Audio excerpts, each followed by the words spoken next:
Assalamualaikum warahmatullahi wabarakatuh. Waalaikumsalam warahmatullahi wabarakatuh. Bismillah walhamdulillah wassalatu wassalamu ala sayyidina Rasulillah sayyidina wa maulana Muhammad ibn Abdullah wa ala alihi wa sahbihi wa mawalah. أما بعد سبحانك لا علم لنا إلا ما علمتنا إنك أنت العليم الحكيم لا حول ولا قوة إلا بالله العلي العظيم. Saudara-saudara kaum muslimin rahimakumullah. Ada 3 perintah Allah yang berangkai dalam Al-Quran yang menurut para ulama tidak diterima yang satu apabila yang lain tidak dikerjakan. Di antaranya ayat aqimus shalah wa atuz zakah. Yang kedua ati'ullaha wa ati'ur rasulah. Dan yang ketiga ayat anishkurli wali walidaika.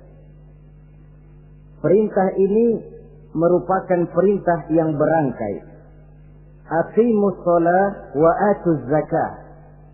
Dirikan salat dan bayar zakat. Artinya tidak diterima salatnya orang yang tidak membayar zakat dan tidak diterima zakatnya orang yang tidak mendirikan salat. Perintah ini berangkai pada saat salat dikerjakan, zakat apabila sampai haul dan nisabnya harus dibayarkan. Begitu juga pada ayat ati'ullaha wa ati'ur rasul. Taatlah kamu kepada Allah dan taatlah kamu kepada Rasul. Tidak diterima taat kepada Allah kalau membelakangi Rasul, dan tidak diterima mentaati Rasul kalau tidak mentaati Allah. Keduanya berangkai dan tidak terpisahkan satu dengan lainnya. Taat kepada Allah artinya harus taat juga kepada Rasul. Mengamalkan Quran artinya juga harus dengan mengamalkan sunnah. Oleh karenanya sering diingatkan, usaha memisahkan umat Islam dari Islamnya selalu diawali dengan memisahkan umat Islam dari ulamanya. Dan ini bukan urusan baru. Sejak zaman dahulu, orang-orang yang anti kepada Islam selalu berusaha memisahkan umat Islam dengan Islamnya. Caranya pertama dipisahkan umat dari ulama. Kalau cara ini berhasil, mereka masuk kepada tingkat yang kedua, ditanamkan keraguan kepada sunnah. Kalau cara ini pun juga mereka berhasil, masuk kepada bagian ketiga yang terpenting, menanamkan keraguan kepada Al-Quranul Karim. Kalau umat sudah meragukan Al-Quranul Karim, maka tidak ada lagi yang bisa diharapkan. Oleh karena itu, ati'ullah dan ati'ur rasul tidak bisa dipisahkan satu sama lain. Apabila kita mengamalkan ajaran Quran, seiring dengan itu kita juga harus menegakkan sunnahnya. Adapun ayat yang ketiga yang merupakan perintah berangkai ini, anishkurli wali walidaika, kata Allah. Hendaklah engkau bersyukur kepadaku dan bersyukur kepada ibu bapakmu. Bersyukur kepada Allah tapi tidak bersyukur kepada ibu bapak tidak diterima. Bersyukur kepada ibu bapak tapi tidak bersyukur kepada Allah juga ditolak. Oleh karenanya keduanya tidak bisa terpisahkan satu sama lain. Orang yang pandai bersyukur kepada Allah, dia harus pandai juga bersyukur kepada ibu dan bapaknya. Bersyukur kepada ibu bapak artinya berbakti kepada kedua orang tua kita. Kalau kita perhatikan, dan inilah pokok yang akan kita bicarakan pada pertemuan ini, soal berbakti kepada ibu dan bapak. Kalau kita perhatikan, kedudukan kedua orang tua dalam Al-Quran itu tinggi sekali. Kita baca misalnya dalam surah Al-Isra ayat 23. Di sana menjelaskan, وَقَضَى رَبُّكَ أَلَّا تَعْبُدُوا إِلَّا إِيَّهُ وَبِالْوَالِدَيْنِ إِحْسَانًا. Dan Allah Tuhanmu telah memutuskan, telah menetapkan, jangan kamu menyembah selain daripadanya dan berbaktilah kepada kedua orang tua. kita perhatikan tartibul kalimat atau tertib urutan kalimat dalam ayat ini. Pertama, jangan menyembah selain kepada Allah. Yang kedua, berbakti kepada kedua orang tua. Allah, setelah itu kedua orang tua. Begitu tinggi kedudukannya sampai dirangkaikan dengan kewajiban menyembah hanya kepada Allah. Sesudah itu apa? Wabil walidaini ihsana, berbakti, berbuat baik kepada ibu dan bapak. Lalu dalam surah An-Nisa ayat 36 kita temukan wa'budullaha wa la tusyriku bihi syai'a wa bil walidaini ihsana. Sembahlah Allah, jangan engkau sekutukan ia dengan sesuatu pun, dan berbuat baiklah kepada kedua orang tuamu. Lagi-lagi di sini perintah bertauhid, perintah menyembah hanya kepada Allah dirangkaikan dengan perintah berbakti kepada kedua orang tua.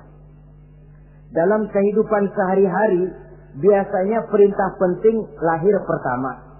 Perintah penting kedua lahir pada urutan kedua. Dari segi prioritas kita bisa melihat tingginya kedudukan kedua orang tua kita di dalam kehidupan ini. Lalu orang tua adalah bapak dan ibu. Keduanya mempunyai peranan yang sangat besar sejak lahirnya kita ke alam dunia ini sampai kita meningkat menjadi anak-anak, remaja, dewasa. Bapak misalnya kita lihat sibuk mencari nafkah. Ia pergi pagi, pulang sore, peras keringat, banting tulang. Karena cita dan harapan agar anaknya kelak hidup lebih baik dari dia sekarang ini. Dan untuk itu dia rela peras keringat, banting tulang. Seolah-olah dia berkata, ayahmu biarlah kaki jadi kepala, kepala jadi kaki, asal kau kelak jadi orang. Yang kadang-kadang setelah kita sang anak ini jadi orang, sering lupa kacang akan kulitnya. Sehingga boleh jadi orang lalu berkata, kalau orang tua kaya, anak jadi raja. Kalau orang tua, kalau anak yang kaya, orang tua sering jadi budak. Orang tua kaya, anak jadi raja. Apa yang dia mau jadi kenyataan. Tapi kalau anak yang kaya, kadang-kadang orang tuanya yang jadi budaknya. Lalu di samping sibuk mencari nafkah, bapak juga memberikan perlindungan dalam kehidupan ini. Menjadi simbol wibawa yang pada satu saat kita akan merasakannya kalau dia sudah tidak ada.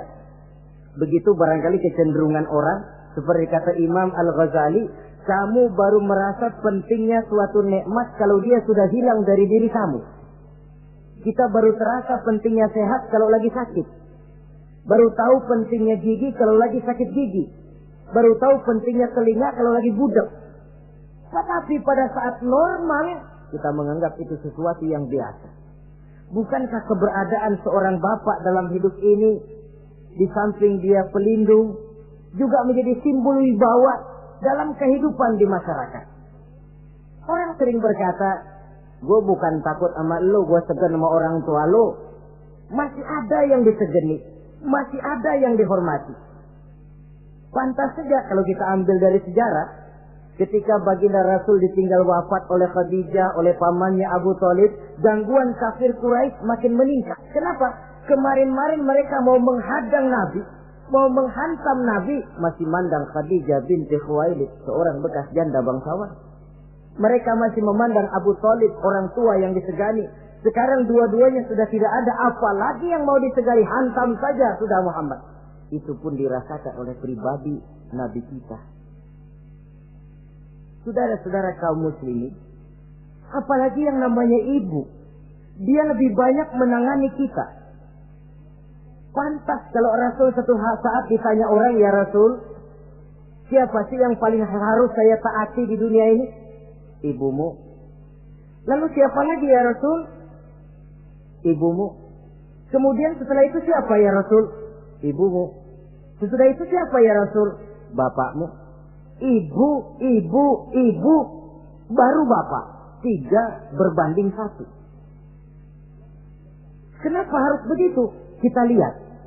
Pertama yang namanya ibu, sejak proses kehamilannya sudah istilah Quran hamalathu wahnan ala wahnin. dia mengandung kita dalam keberatan yang bertumpuk di atas keberatan. Berat kuadrat. Bahkan sebelum itu, sejak ngidam anaknya, ibu kita itu sudah kita siksa. Yang kepengen dimakan, yang bukan-bukan. Muntah, nggak karu-karuan. Keinginan yang tidak musim. Sampai ketika terjadi proses kehamilan. Dari hari ke hari hamilnya makin lama, makin berat, makin lama, makin besar. Kemana-mana dibawa. Belum pernah ditaruh.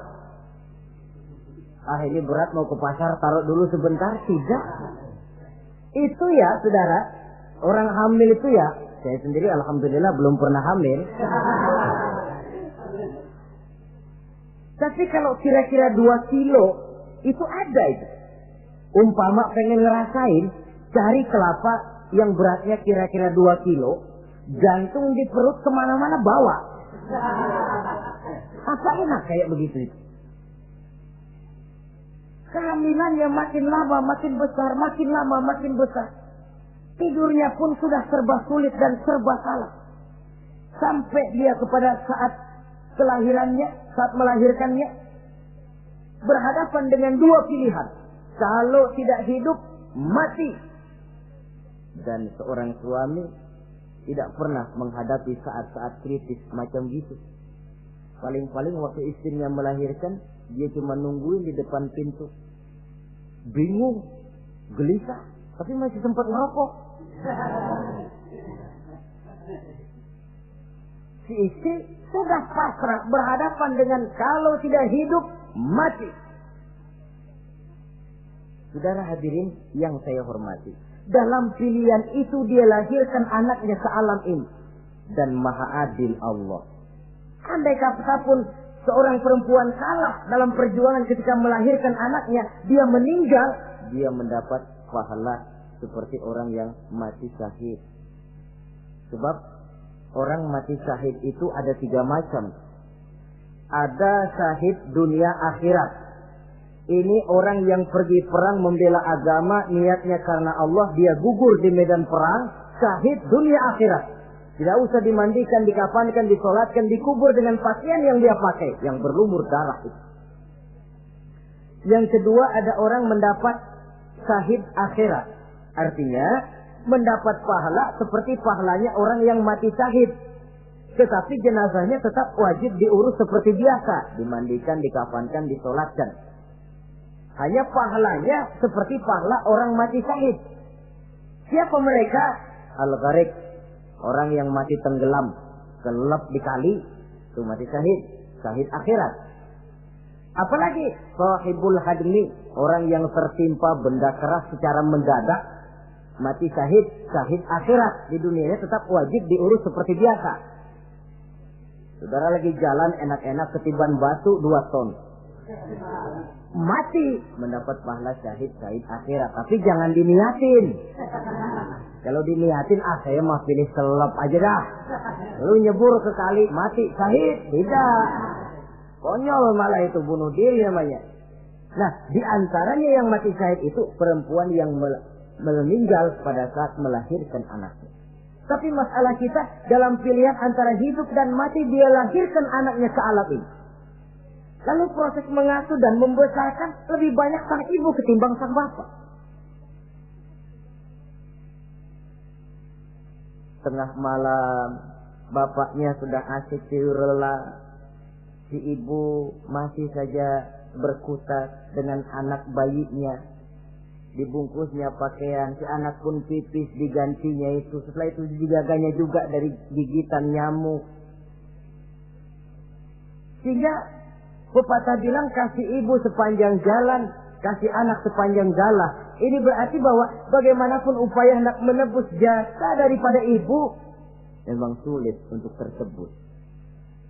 Oleh karenanya saudara-saudara, pantas saja kalau Nabi sampai 3 kali ibumu, ibumu, ibumu, setelah itu bapakmu.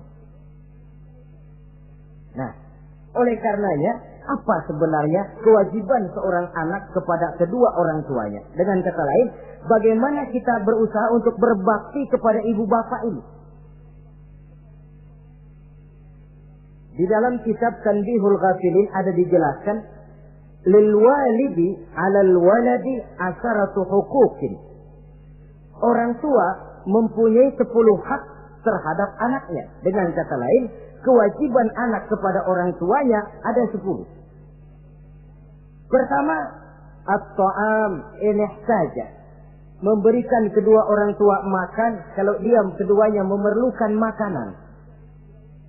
Malah yang lebih ideal dia usahakan agar makanan yang diberikan kepada kedua orang tuanya lebih baik dari yang dia makan sendiri. Kita kadang-kadang beli juga kue, buahan, tapi kita sortir dulu. Rambutan yang kontes-kontes kasih babak sono. Saudara hadirin yang saya hormati, suatu saat Nabi Musa pernah memohon kepada malaikat Jibril, "Ya Jibril, tolong tunjuki siapa kira-kira teman saya di surga nanti." Lalu Jibril mohon kepada Allah, Allah memberitahu Jibril kasih tahu Musa, temannya di surga nanti tukang daging di pasar, jualannya di pojok ano, parasnya begini-begini, semin. Nabi Musa ingin tahu apa keistimewaan tukang daging ini kok akan jadi teman saya di surga nanti. Dia samperin, "Assalamualaikum." "Waalaikumsalam." Lalu kenalan. Setelah datang waktu pulang, Nabi Musa ikut ke rumah tukang daging ini. Diambil daging, sampai di rumahnya, itu daging dia rebus. Dia rebus, matang, dia hidangkan kepada ibunya yang sudah tua renta. Disuapinya ibunya.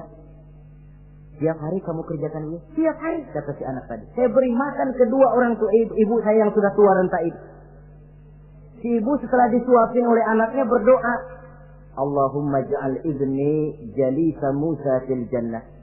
Ya Allah, jadikanlah anak saya ini teman Nabi Musa di surga nanti. Amalan si anak cuma nyuapi ibunya, tapi doa ibunya itu yang dijawab dan diterima oleh Allah. Si ibu berdoa, "Ya Allah, anak saya ini jadikan teman Nabi Musa di surga nanti." Allah kabulkan doa ibu yang tiap hari disuapi diberikan makan oleh anaknya. Jadi taruhlah kita sebagai anak ini, ibadah kita barangkali menyebabkan doa kita belum begitu diterima oleh Allah. Permohonan kita barangkali masih nyangkut di langit. Tapi jikalau kita bisa menyenangkan hati ibu bapak kita yang mendoakan kita, insya Allah makbul. Sebab orang tua itu doanya makbul, sumpahnya juga manjur. Kalau ibu sudah berkata, "Nak, air mata yang tertumpah terurai untuk mengasuh dan membesarkanmu, nak. Air susu ibu yang kau minum sampai kau tumbuh menjadi dewasa semacam ini, seluruh cucuran keringat dan jerih payah ibu rela, nak. Mudah-mudahan kau jadi orang berguna. Insya Allah hidup ada berkahnya." Tapi kalau hati orang tua sudah masghul, apalagi sampai keluar sumpahnya, banyak legenda-legenda, entah itu yang namanya si maling kundang, anak durhako, entah itu riwayat-riwayat lain yang menjelaskan bahwa tidak ada keberkahan yang bisa tegak tanpa doa dari ibu dan bapak. Saudara-saudara kaum muslimin yang saya hormati, memberikan makan kepada kedua orang tua. Sekarang kalau kedua orang tua mampu bagaimana? Tidak jadi soal. Tidak jadi soal orang tua mampu atau tidak kita memberikan, mengirimkan makanan. Apalagi kalau orang tua kita sudah lanjut usianya. Iyalah kalau umur 40-50 tahun masih bisa makan sendiri. Tapi pada saat saudara yang berbahagia dikaruniai orang tua berumur panjang, 70, 80, 90 tahun. Sesuai dengan janji Allah, "Wa man nu'ammirhu nunakkishu fil khalqi." Siapa yang kami panjangkan umurnya, kami kurangi bentuk kejadiannya. Artinya berkurang nikmat Allah itu. Panjang umur, nikmat berkurang. Artinya mata sudah lamur, pikiran sudah rada pikun. Nunakkishu fil khalqi. Berkurang kejadian asalnya itu.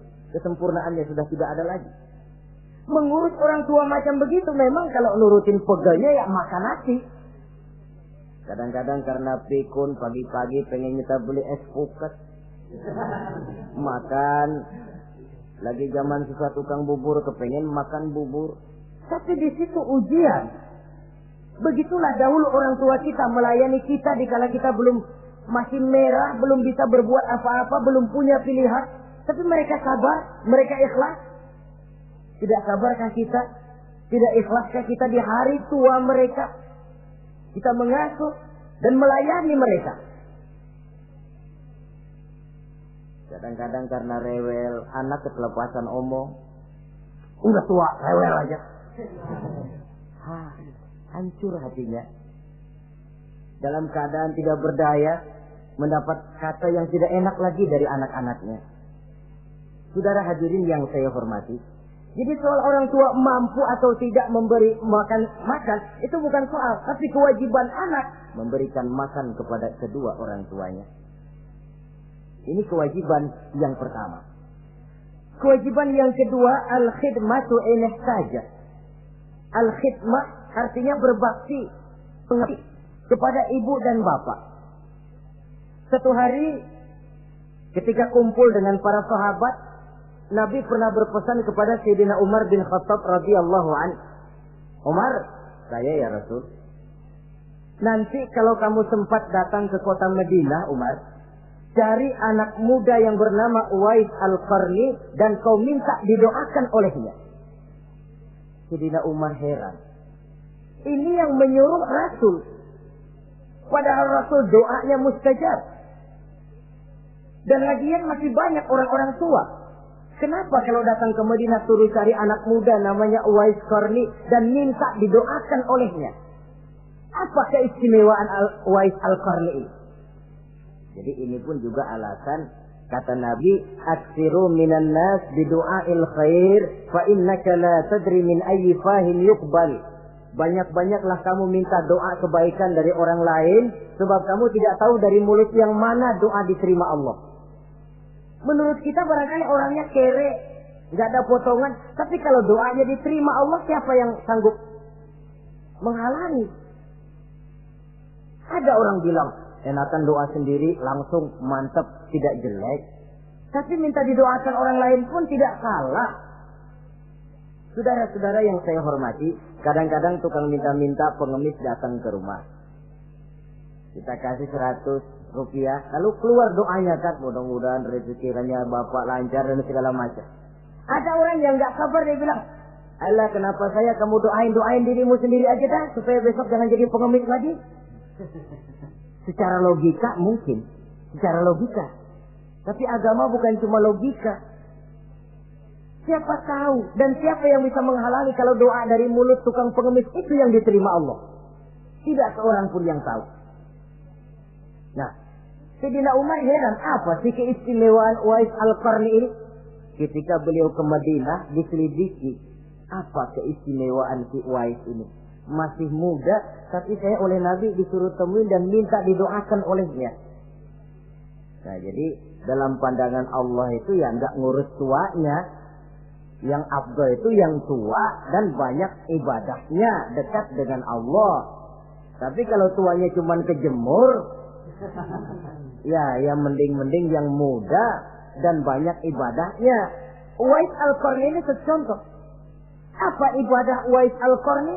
Ternyata dia seorang anak yang sangat berbakti kepada ibunya. Ayahnya sudah meninggal. Dia pernah menggendong ibunya dari Madinah ke Mekah cuma untuk bikin haji dan untuk bertemu dengan Rasul. Sayang, tidak sempat bertemu dengan Rasul. Menggendong ibu dari Madinah ke Mekah itu kira-kira 465 kilo ya.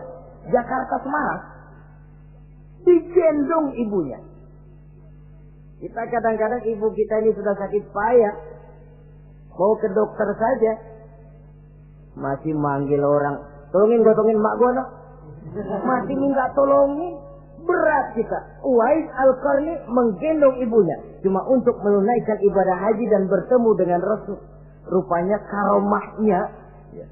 karomahnya itu muncul karena dia merupakan anak yang sangat bakti kepada ibunya. Jadi Allah memberikan karomah itu ya, ada yang karena orang rajin tahajud, ada yang karena tangannya pemurah, dermawan, ada yang karena sangat berbakti kepada kedua orang tuanya, ada yang karena rajin baca Quran, ada yang karena rajin melaksanakan puasa sunnah. Timbul karomahnya, keistimewaan yang diberikan Allah kepadanya. Jadi bakti kepada ibu dan bapak mendatangkan karomah, keistimewaan yang diberikan Allah kepada kita. Kayak Uwais Al-Qarni ini. Kalau dilihat dari segi ibadah, dia masih muda. Tentu lebih banyak ibadahnya macam Umar bin Khattab. Tapi karena baktinya kepada ibunya, sampai Nabi pesan Sayyidina Umar, kalau kau sempat ke Madinah, cari anak muda bernama Uwais Al-Qarni, minta didoakan olehnya. Artinya doanya dikabul oleh Allah Subhanahu wa taala. Saudara-saudara kaum muslimin yang berbahagia. Kewajiban yang ketiga, al-ijabatu in da'a. Menjawab, memenuhi panggilan orang tua apabila keduanya memanggilmu. Menjawab panggilan kedua orang tua. Dan cara menjawab ini pun Al-Quran memberikan tuntunan etiknya. Wala taqul lahuma uffin. Jangan kepada kedua orang tuamu ngomong uff. Uff, hus, oi. Itu dianggap kurang etik. Saudara hadirin yang saya muliakan, menjawab panggilan orang tua merupakan kewajiban anak dan merupakan hak dari orang tuanya. Dia berhak untuk dijawab panggilannya dan anak berkewajiban untuk menjawab panggilan orang tuanya. Mari kita ikuti satu riwayat bahwa ada seorang anak muda yang soleh, tekun melaksanakan ibadah, namanya Jurayj. Satu hari Jurayj ini sedang sholat sunnah. Ketika dia sedang sholat itu, ibunya manggil, Jurayj, kan? Jurayj, sini sebentar. Ibunya rupanya tidak tahu kalau Jurayj sedang sholat. Mendengar panggilan ibunya, Jurayj bimbang dalam hati. Allahumma ummi am sholati. Ya Allah, sembahyang saya terusin atau panggilan ibu yang saya jawab? Saya sholat sunnah, tapi menjawab panggilan ibu wajib. Mana ini? Bimbang. Dia, ibunya manggil lagi, Jurayj ta'ali, Jurayj sini. Makin bimbang. Allahumma ummi am sholati. Ya Allah, yang mana? Sholat terus atau menjawab panggilan ibu? Rupanya dia pilih sholat terus, saudara-saudara. Dia tidak jawab panggilan ibunya.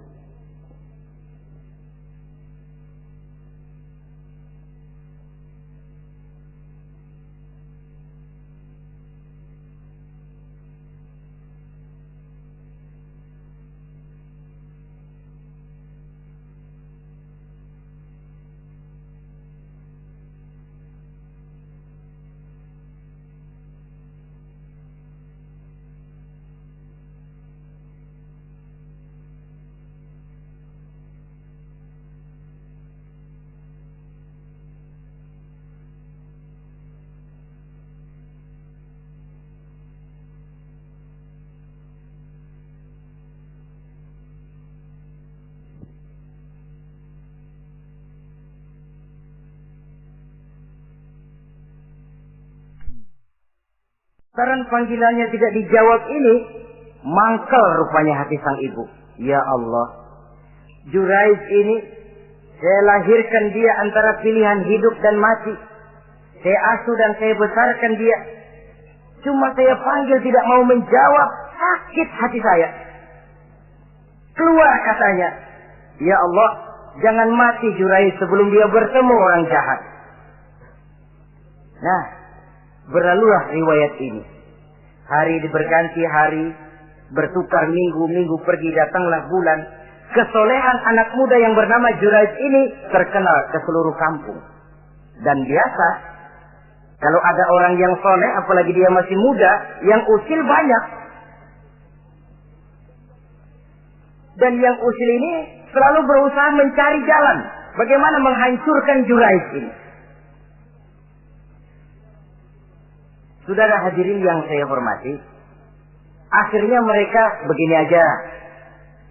Jurayj kan masih muda, kita goda pakai harta. Ah, tidak mungkin.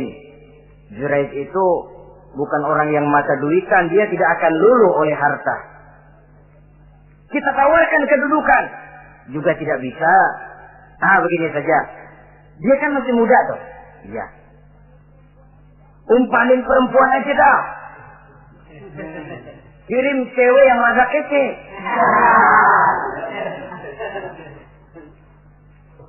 Dicarilah perempuan untuk menggoda Jurais ini.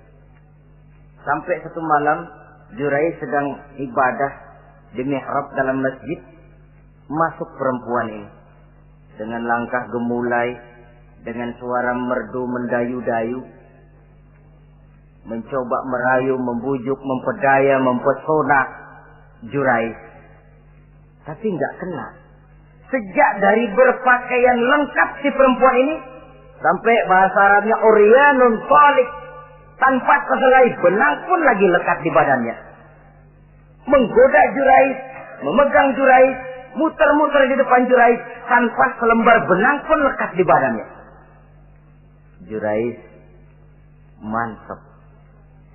Si perempuan karena sudah kadang merasa dibayar lalu nggak berhasil kan malu. Akhirnya dia keluar dari masjid, dia pergi ke sebuah kampung, di sana dia berzina dengan seorang pengembala kambing dan hamil. Ketika hamilnya besar, si perempuan ini kemana-mana pidato. Saudara-saudara, kenal nggak Jurais? Kenal. Yang katanya rajin benar ibadah tuh, yang mainannya di masjid melulu, yang mainannya tasbih melulu. Nih, perut saya nih. Dia urusannya tuh. Jurais, apa betul? Oh. Akhirnya Jurais dicari orang, macam-macam, yang caci maki, bahkan ada yang bikin pakai batu sampai berdarah kakinya, berdarah tangannya. Caci maki orang sudah nggak karu-karuan. Masjid lo ya, topeng doang lo. Saudara hadirin yang saya hormati, kita lihat di sini, Jurais sedang sholat sunnah, dipanggil oleh ibunya, tidak menjawab. Cuma itu ilasnya. Dan ibunya pun tidak tahu kalau Jurais sedang sholat. Keluar omongan yang tidak enak, dan omongan itu manjur. Kata Jurais, saudara-saudara begini, apakah di antara saudara-saudara ada yang lihat saya melakukan zina dengan perempuan ini? Tidak ada. Lalu atas dasar apa saudara menuduh saya? Ya pengakuan si perempuan tadi. Nggak bisa dong kalau nggak ada saksi. Sekarang begini saja. Bagaimanapun saya ngotot, saudara nggak percaya, kita tunggu saja sampai si bayi ini lahir. Kita tanya dia nanti siapa bapaknya. Baiklah kalau begitu. Ditunggulah saat kelahiran sang bayi. Begitu bayi itu lahir ke alam ini, bron merah, masih orok. Setelah dibersihkan, ditekan perutnya oleh Jurais. Ya gulam, kul man abuk. Bayi, tolong kasih tahu siapa bapakmu. Dengan izin Allah itu orok, bayi yang masih merah ngomong, bapak saya tukang ngangon kambing di kampung Ano. Kata Jurais tuh kan, gua tuh juga bukan gua ya. Gak percaya sih ente, main sabot aja. Begini akhirnya nih, ternyata sedang sholat sunnah dipanggil, tidak menjawab, ibunya mangkel, keluar omongan tidak enak, itu masih manjur. Apalagi kalau nggak lagi ngapa-ngapain, dipanggil nggak jawab, atau menjawab dengan panggilan yang nyakitin hati, tentu saja lebih manjur lagi ucapan orang tua kita itu. Saudara-saudara yang saya hormati, jadi kewajiban ini al-ijabatu inda'a, menjawab apabila dipanggil. Teorinya mudah ini, prakteknya yang sulit. Pada suatu saat kita sedang menghadapi urusan yang sangat penting, orang tua manggil. Pada suatu saat kita sedang menghadapi tamu untuk sesuatu yang vital, orang tua manggil. Pada saat semacam itu, seperti ada hadis, tuan rumah wajib menghormati tamu. Itu sih mudah dalam situasi normal.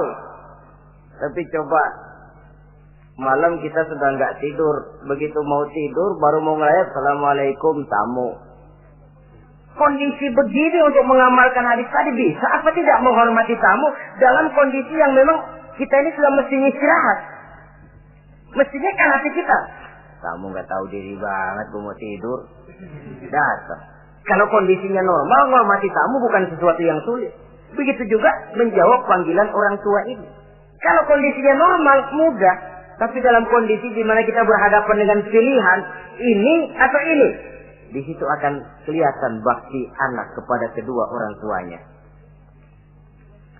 Yang keempat, kewajiban anak al-ita'atu in amara ghairi maksiyatin.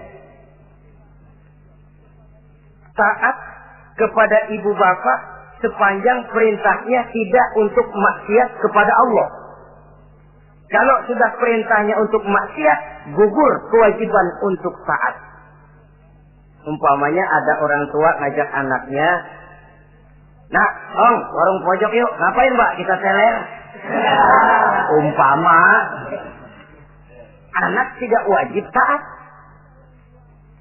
Atau ada orang tua musyawarah sama anaknya, "Nah, gimana kalau kita pindah agama saja?" Tidak wajib taat. Sepanjang perintah itu tidak untuk melakukan maksiat kepada Allah, anak wajib taat. Dan jangan lupa, kewajiban taat kepada kedua orang tua di bawah kewajiban taat kepada Allah dan Rasulnya. Allah dan Rasulnya, setelah itu ibu bapak. Apabila perintah tidak untuk melakukan maksiat, maka anak wajib untuk melakukan taat kepada kedua orang tuanya. Ini kewajiban yang keempat. Apatah lagi kalau cuma sekedar diperintah ngaji, diperintah sekolah, diperintah melakukan membantu pekerjaan yang ada di rumah. Itu sudah perintah yang di samping bermanfaat buat keluarga, juga menyangkut hari depan kita sendiri sebagai anak. Kadang-kadang memang kita mengukur dari sudut kepentingan kita tanpa melihat jauh ke depan. Misalnya, ada anak pulang sekolah langsung ambil layangan sama benang berangkat ke lapangan. Orang tua karena melihat jauh ke depan, anak ini lelahnya belum hilang. Dipanggil, "Nak, pulang nak, jangan main layangan. Sini dulu kau istirahat, makan, sholat, tidur siang nak. Nanti bangun tidur barulah main." Si anak mungkin hatinya ngedumil, "Bapak, orang main layangan aja dilarang." Ini kesan yang timbul. Orang main layangan saja kok dilarang. Padahal larangan ini adalah untuk kemanfaatan dan kemaslahatan si anak itu sendiri. Tapi anak tidak mau mengerti. Yang dia tahu, dia dilarang main layangan. Itu cuma karena pandangannya yang tidak jauh menerawang ke depan. Pepatah bilang, sekejam-kejamnya macan tidak ada yang makan anaknya sendiri. Artinya, bagaimanapun kondisinya, orang tua itu tidak ada yang akan sampai untuk menyengsarakan anaknya. Saudara-saudara kaum muslimin rahimakumullah. Jadi yang keempat, kewajiban untuk taat sepanjang tidak melakukan maksiat kepada Allah Subhanahu wa taala. Yang kelima, at-takallum ma'ahu bil-lin. Apabila bercakap-cakap dengan kedua orang tua, hendaklah dengan tutur kata yang lemah lembut. Wala tanharhuma wala taqul lahumā uffin wa qul lahumā qawlan karīmā. Jangan membentak, jangan uff saja, hus saja, itu sudah tercela dan tidak boleh menurut ajaran agama. Apatah lagi sampai membentak, maaf, apalagi sampai melakukan tindakan kekerasan. Menendang orang tua, na'udzubillah, summa na'udzubillah. Memukul orang tua sendiri, Allah karim. Orang tua yang menyebabkan secara zahir keberadaan dia ke alam ini, sampai hati ditendang, dipukul, dibangsat-bangsati. Tidak ada kedurhakaan yang lebih berat selain daripada kedurhakaan kepada kedua orang tua sesudah orang menyekutukan Allah. Sehingga pantas kalau Nabi memberikan vonis, ridullah fi ridul walidain wa suhtullah fi suhtil walidain.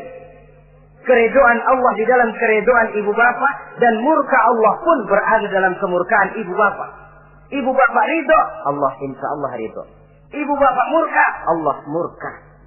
Jadi kebahagiaan apa yang bisa kita tegakkan dalam hidup tanpa restu dan doa kedua orang tua kita?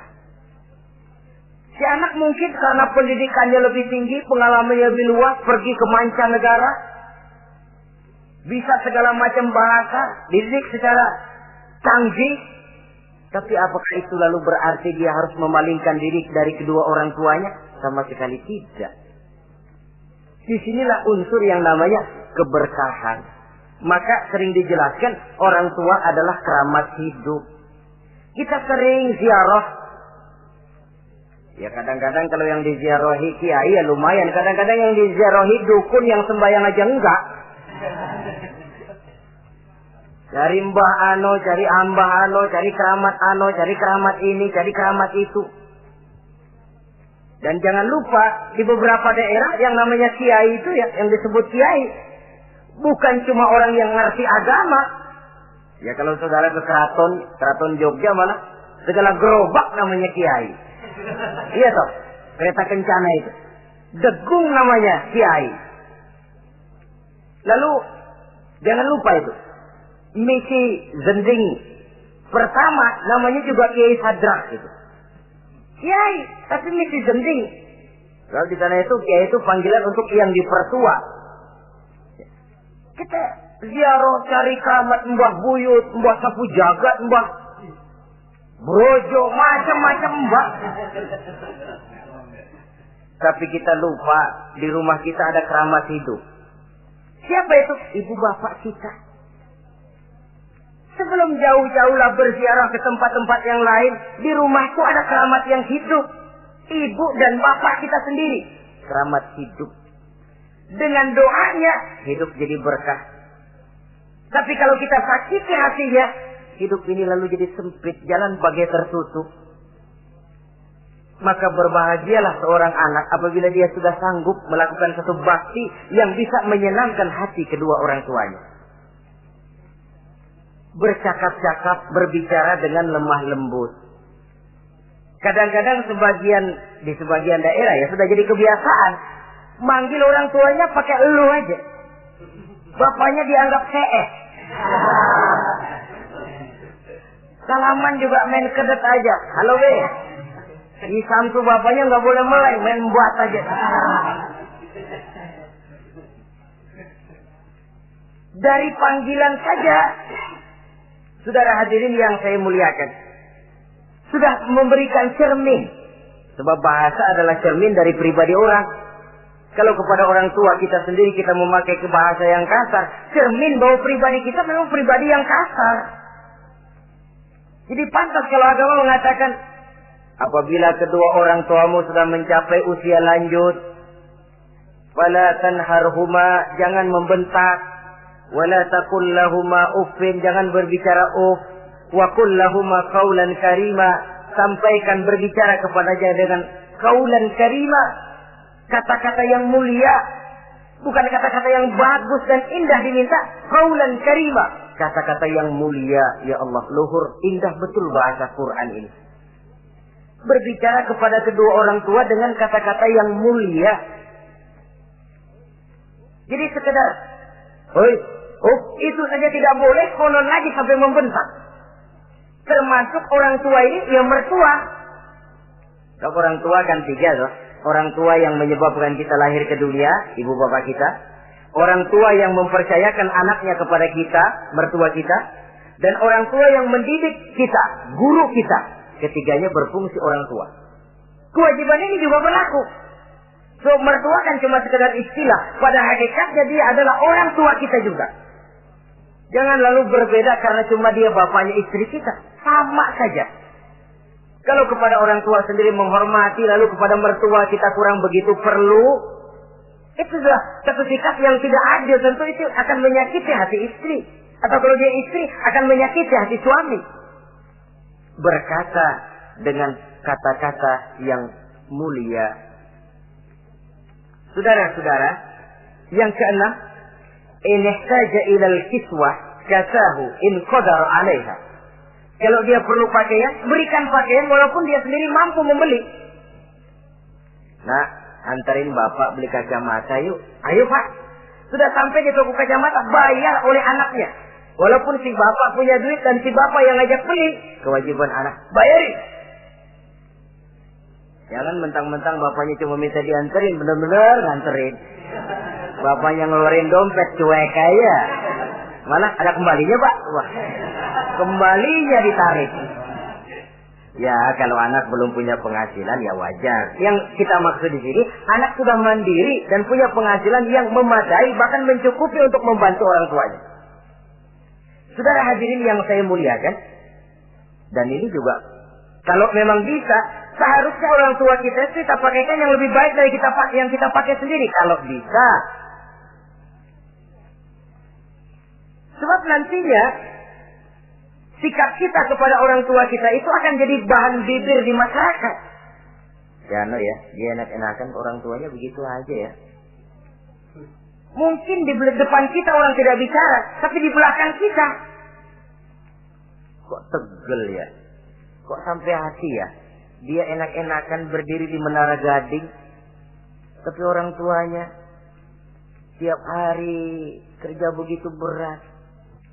Saudara hadirin yang saya hormati, sekali lagi, di depan kita orang mungkin tidak berani bicara, tapi di belakang itu akan jadi buah bibir. Ini dari segi kita memelihara muru'ah. Yang ketujuh, al-masyu khalfuhu. Kalau jalan, mengiring. Artinya, di belakang orang tuanya. Ini adabnya. Adab berjalan. Saudara yang saya hormati, ini yang dicontohkan oleh baginda Rasul. Jika berjalan dengan orang-orang tua, beliau belakangan. Kenapa? Ini merupakan simbol penghormatan kita kepada orang yang lebih tua daripada kita. Tidak mentang-mentang karena pendidikan lebih tinggi, merasa dirinya lebih tahu, lebih pengalaman, selonong boy. Orang tua tahu apa sih? Ngir. Waduh, hebat. Saudara hadirin yang saya hormati, al-masyu khalfuhu. Berjalan di belakangnya. Begitu juga untuk mengemukakan pendapat. Kalau suatu saat orang tua mengajak musyawarah, dengarkan dulu omongannya, tangkap seluruhnya. Kalau kita merasa bahwa itu salah, jangan lalu dipotong. Salah, Pak. Jangan begitu. Bapak kolot sih. Salah. Jangan. Sebab itu akan menyakiti hatinya. Kalau hatinya terluka, itu sudah merupakan suatu dosa. Melukai hati kedua orang tua. Kalau kau dianggap kita diminta mengemukakan pendapat, kemukakan pendapat itu. Kalau menurut saya sih begini. Dan itu memang orang tua yang bijaksana. Dia juga tidak cuma memaksakan pendapatnya, tapi juga minta pendapat dari si anak. Ada timbal balik. Sistemnya komunikasi keseimbangan. Inilah makna ucapan Nabi. Bukan termasuk golonganku, kata Nabi. Orang tua yang tidak sayang kepada anak muda. Dan orang muda yang tidak menghormati orang tua. Bukan golonganku. Jadi seimbang tuh. Yang tua sayang yang muda hormat yang tua. Tapi yang tua jangan minta dihormati.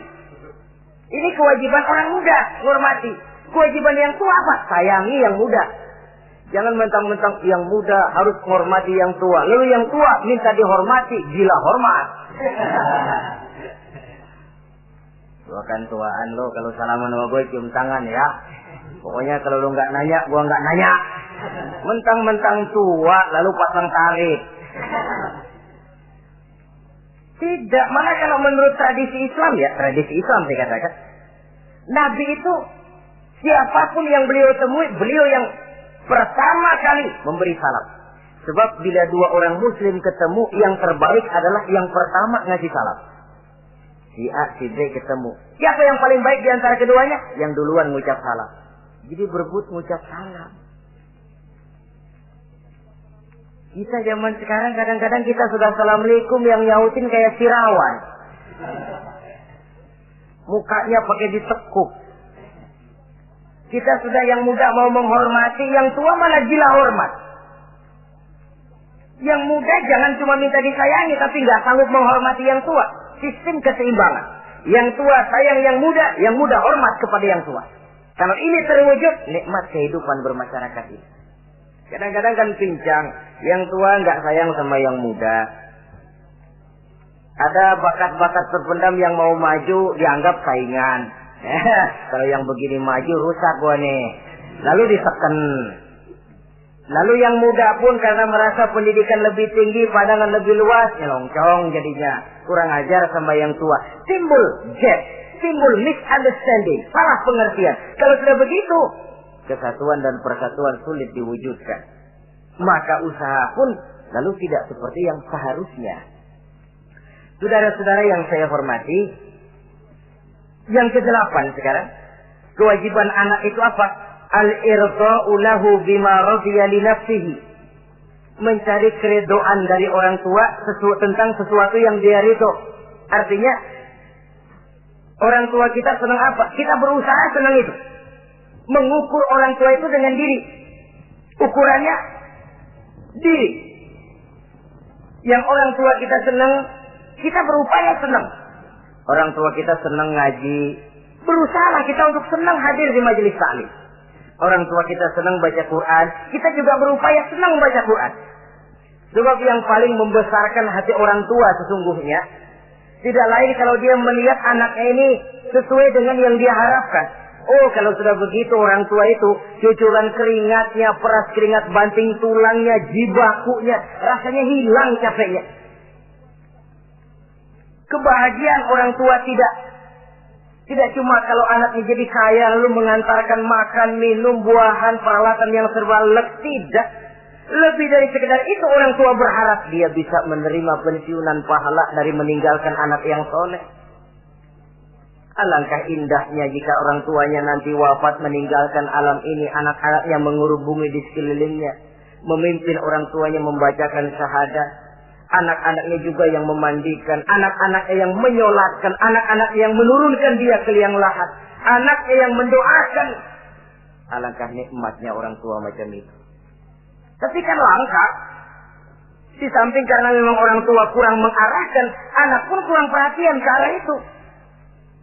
Begitu bapaknya mati, ambil mana ambil, suruh mandiin. Akan lebih baik kalau anaknya yang mandi. Tangga panggil jembayangin, anaknya malah nonton dari jauh, nggak ikut jembayangin, mau kok tegel. Kenapa nggak ikut jembayangin? Ya nggak bisa jembayangin. Ya kalau macam Abu Nuwas dulu nggak bisa, masih ada akal. Ikut sembahyang jenazah. Dia nggak tahu kalau sembahyang jenazah itu cuma diri, nggak pakai ruku, nggak pakai sujud. Imam takbir dia takbir, begitu takbir kedua dia kira ruku dia. Habis takbir lagi sujud. Orang-orang gak ada yang sujud. Bingung. Selesai ditanya dia, Abu Nawas kenapa tadi pakai sujud? Dia bilang ini mayit dosanya kebanyakan.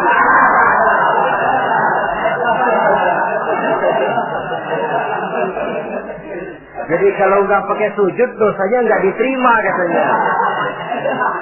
Dosanya nggak diampuni kalau nggak pakai sujud. Makanya saya pakai sujud.